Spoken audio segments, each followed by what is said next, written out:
Hello everyone, it's Xenoblade here, and for today, we are gonna ourselves another review for today's video. And the topic we are about to discuss and review for today is Xenoblade Chronicles 3. No, not the main game, I actually reviewed it last year, but I'm specifically talking about the latest and last DLC wave for the Xenoblade 3's expansion pass, that being Xenoblade Chronicles 3 Future Redeem. This right here is a prequel story that takes place years before the events of the main game, and is the culmination of all games that happened since the original Xenoblade Chronicles game in 2010. This has been building up ever since the game came out and for the Nintendo Wii. And Tetsuya Takahashi, the executive director from Monolith and also the game for the Xenoblade games, has been building up this saga known as the Klaus Saga for over a decade. And he's been wanting to make a saga like this since Final Fantasy VII. And with Future Redeem, it is basically the culmination of everything that has happened throughout the past decade. The question is, however,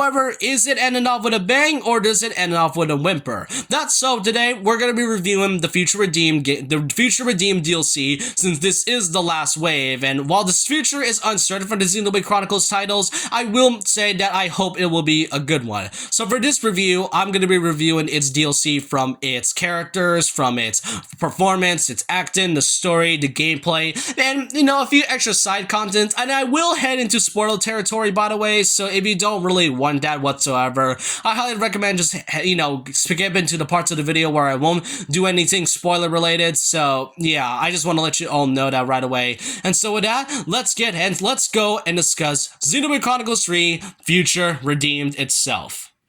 Now, what is the story about exactly? Well, like I said, this takes place years before the events of Xenoblade Chronicles 3, and this right here, I will mention though that the story itself is pretty short. It lasts for about 5 chapters, which pretty much beats Torn Out the Golden Country's, 4 chapters, and this right here is pretty much short, and not only that, the gameplay itself can only last you about 17 hours if you want to complete the entire story all at once. However, every single moment has not been wasted for each part of every sequence. Every moment, every scene, every character has done their very best to make everything about each chapter very hype, and so they did. The choreography to each fight, the emotional moments that Monolith has been building up for the past decade, for everything that has happened. This right here is basically a definition of the ending of the Xenoblade trilogy of the Klaus Saga right here. Here, the story is about a man named Matthew, who's currently trying to find his sister Niall after an incident that happened in the city, which if you played Xenoblade Chronicles 3's main game, you will know what the city is all about. There he meets a couple new characters along with a few recognizable characters from past games, from, the past 2 Xenoblade games and all. And right here, the gameplay itself is pretty much the same, and like I said, story is pretty short, but they don't waste every single moment of it. I won't say much about the story though, as it will lead to many spoiler territory, but I trust you that there will be a lot of moments that will definitely make you feel nostalgic for the Xenoblade titles itself. First off is Matthew, our new main character of Future Redeem. Matthew himself may seem resembled to another character isn't from Xenoblade Chronicles. It's actually from a game called Xenogears, which Monolith also developed by a character by the name of Fei Long. Come on, he kind of has the same similar style. Brawler type character, has the ponytail, and has a ponytail and all. It's pretty reminiscent of Fei Long. I can't tell whether that's intentional or not, but you can kind of tell that Monolith is appreciated in their past series, even though some of them have failed in terms of sales. But Matthew himself, I really love how he's much of a knucklehead energy. He's pretty much very, the opposite of what Noah was, where he's more calm and a bit more understanding and all. But with Matthew though, he's basically full of energy, an absolute knucklehead, and that's really what I like about some of these characters. You don't really get to see some of that nowadays. And in contrast to Matthew's whole knucklehead personality, we get a mysterious character that appears before Matthew, and many assume that this character could be Console A herself. Now, the thing about Xenoblade 3's main game is that most of the consoles are named from alphabetical order, like A, B, C, D, and all. There was no A in the entirety of that main game, so seeing her right now makes me think that she herself is A. I obviously beat Xenoblade 3's Future Redeem, obviously, but it is kind of understandable. Overall, I do like her contrast of her wisdom and calm energy, contrasting Matthew's hyperactive and knucklehead-like energy as well. Next, we get the cartoon characters being Nicole and Glimmer. Two of these characters are very reminiscent of both Shulk and most likely Pyra. If you played Xenoblade 1 and 2, you would most likely see this. Their performance and, their role as well. I kind of love how each of them has contrast with each other. With Nicole being a shy character and then Glimmer trying to get her way into basically, going into her homecoming. And while she may be annoying at first, I actually did find Glimmer annoying at first. She is actually a pretty good character as you could progress through the story later on. And with Nicole and all, it is pretty much a great character to see, even though him being a shy one. It kind of reminds me back then when I was shy and everything else. But yeah, both of these performances, and Matthew as well, I really just love how the actor is really, going out all out with him being the whole type of energetic knucklehead-like character, even though. And then there's Niall, Matthew's sister, who is pretty much his goal right now to search for her after the incident of the city. Here with Niall, I won't say what her role is, but she is quite an interesting and complex character from the start and then through the very end. All I can say is that her power is pretty cool and all, and you do actually get to play as Niall from time to time, and throughout the game. So keep that in mind, by the way. And then we get 3 recognizable characters from past Xenoblade games, with the return of Shulk, Rex, and also Alvis. Shulk and Rex were the first 2 protagonists of the first 2 Xenoblade titles, and Alvis is a character that I feel many fans would recognize if you played Xenoblade 1. With Shulk and Rex, I never really thought I'd see the 2 of them returning of all things. Like, I knew there were 2 characters that appeared in Xenoblade Chronicles 3's main game and all, but seeing Shulk and Rex and what happened the events before that definitely hits a lot, especially since you pretty much went to these 2's journeys already and see how much wisdom they've gotten throughout the years. And I love how Shulk and Rex's designs are so reminiscent of their mentors and, other types, like Shulk being reminiscent of Dunban, and then Rex being reminiscent of Van Damme. That's really nice to see. And also, can we all agree that Rex's design is by far the biggest glow up from Xenoblade 2's design? Many people had a lot of issues with his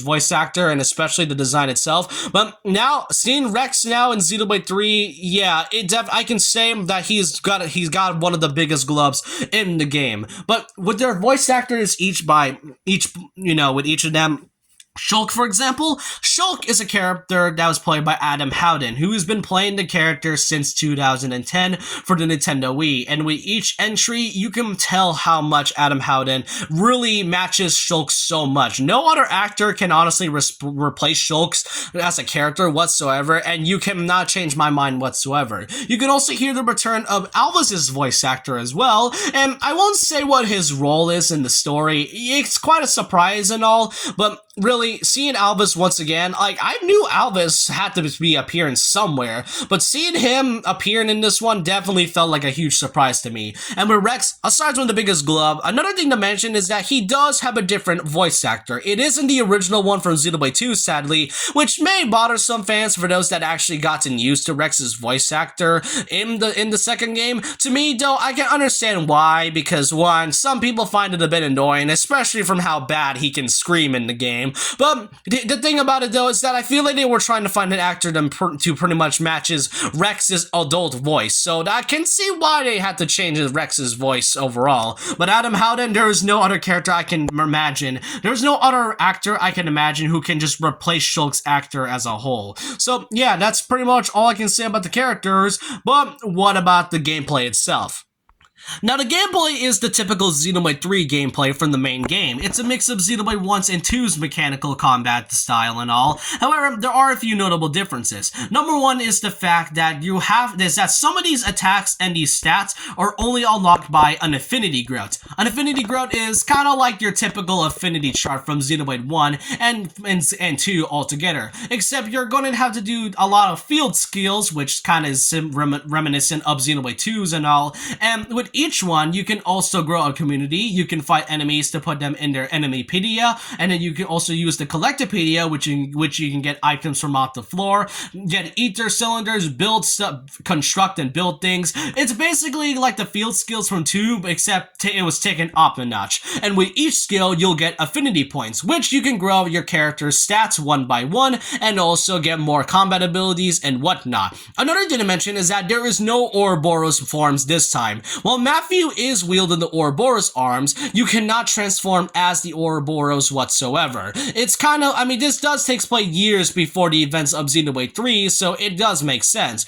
However, instead of the Ouroboros, we were instead given a brand new mechanic known as Unity. Unity is basically a combo between 2 characters, and that only is, and it can deal quite a lot of damage if they are either smashed, toppled, or was it launched, toppled, and then, well, no, it was toppled, launched, and then smashed. There, sorry for a moment, I kind of forgot the order of each one, but yeah, the Unity one is great. It's also great to see Shulk and Rex pretty much doing a great combo together, and like I mentioned, not only affinities are used for combat, it can also be used for things known as affinity scenes, which are basically this game's versions of heart-to-heart, given that the main game has no heart-to-heart moments whatsoever. So the affinity scene is basically pretty much a forgiveness of why they didn't add that. With this one here, you can see Shulk and Rex and a few other characters reminiscent of their past, especially from the fact with Shulk and Rex's scenes. With the areas, if you played Xenoblade 1 and 2, some of these areas and around the entire world may seem very recognizable to so many fans that have been a fan of this franchise for over a decade, including me myself. Even though I played Xenoblade 1 last year and became a Xenoblade fan that time, you cannot deny that a lot of these things I saw, especially in this one, really hits hard given from the fact that we do get to see Shulk and Rex grow as a character. And that's all I can say about the gameplay. It is a pretty nice gameplay mechanic and all, and while it is a little bit complicated at first, you may get used to it, don't worry. And what about the side content? Now, keep in mind that before I start, there will be a lot of spoiler territory, so I highly recommend skipping some parts of the video to the very end where I finally do my conclusion and all. But first of all is the fact that Shulk and Rex are actually unlockable heroes. If you beaten the main story of Future Redeem, you can actually get Shulk and Rex as your hero party members in the main game itself. You can only do that by doing the challenges from the Nopon stage and all, and keep in mind that it is pretty difficult if you don't have the right stats and all, as they are level 80 and your entire party is level 70. So keep that in mind, by the way. Another thing to mention is that I really like the addition of Nile as the 7th party member and all, but it is a shame that you can't actually play as her. I mean, I get it's still sort of reminiscent of the hero mechanic in the main game, but come on, I would have honestly liked to play Nile, as her powers are a little bit more cooler than Matthew, to be honest. As much as I like the Ouroboros fist, I kind of prefer Nile to see what her powers is all about, really. And also, the ending itself, really hits really hard. Throughout the years of Xenoblade Chronicles itself, Takahashi has been building this up for over a decade, and now seeing it finally complete with the Klaus Saga, it hits a lot, really. And seeing Shulk and Rex one more time is basically a perfect send-off to the series itself. And really, there's nothing much else I can say about it, so that's just my review for Xenoblade Chronicles 3's Future Redeemed. Overall, it is about a 10 out of 10 in my opinion. One of the best things I've loved about this series is not just the story and the characters, but it's every moment that you savor throughout each of these 3 games. With 3 stories and then with 3 games and then 6 stories whatsoever, the culmination of everything that has happened since 2010, it was quite a long journey and all. And even though it is stated that the Xenoblade Chronicles series is not done, actually, because it was confirmed by Takahashi that even though the Klaus Saga is complete, it is not the end of the Xenoblade Chronicles series as a whole. So, even though the future is uncertain, I will say this: when the time comes, I will say surely enough that the Xenoblade Chronicles Chronicles titles will definitely be one of my favorite franchises in my RPG lineup next to games like Kingdom Hearts and Final Fantasy.